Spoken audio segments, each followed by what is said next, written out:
Eh ben bonjour, donc Christophe Clairaut, je fais partie du groupe des négociateurs de la basse pour la CGT bien sûr. Christina Vanossi, je suis aussi négociatrice basse.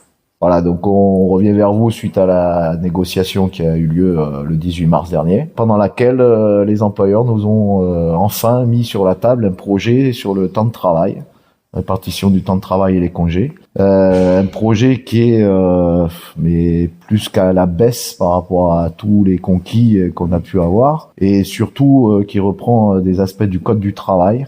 C'est code du travail et ancien accord UNIFED, donc sur certaines thématiques, notamment le travail de nuit. Le projet présenté par Access, on remarque quand même que c'est la loi travail dans toute sa splendeur, c'est-à-dire l'inversion de la hiérarchie des normes.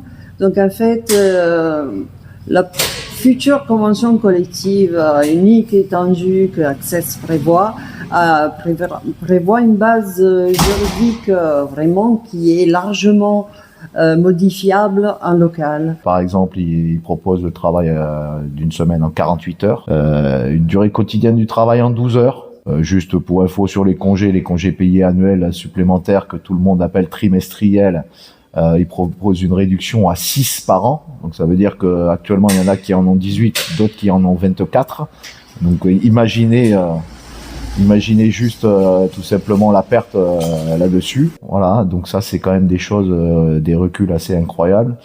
Donc face à cette présentation, en fait, il y a eu une espèce de camouflet général, puisque toutes les organisations syndicales ont demandé une suspension de séance. Ce qui est intéressant, c'est que toutes ces organisations syndicales, donc pour rappel, c'est CFDT, FO, Sud et bien sûr nous, ont pris conscience qu'à un moment, c'était pas possible d'aller dans la casse de nos conquis là-dessus. Et au retour, on a décidé tous de quitter la table des négociations, puisque c'est une véritable provocation des employeurs. On n'est pas dupes, on n'est pas dupes dans leur jeu de négociation.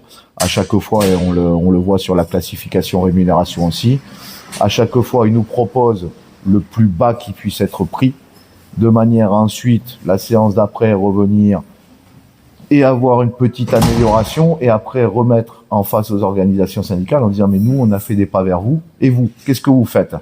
Donc on n'est pas dupe de ce jeu-là, ça c'est certain. Par contre c'est pas possible de laisser passer une telle ignominie, excusez-moi le terme, c'est comme ça.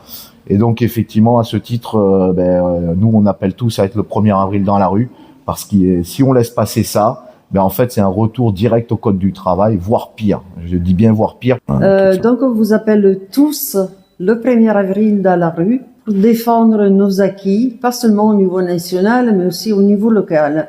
On aura de plus en plus d'accords à négocier au niveau local.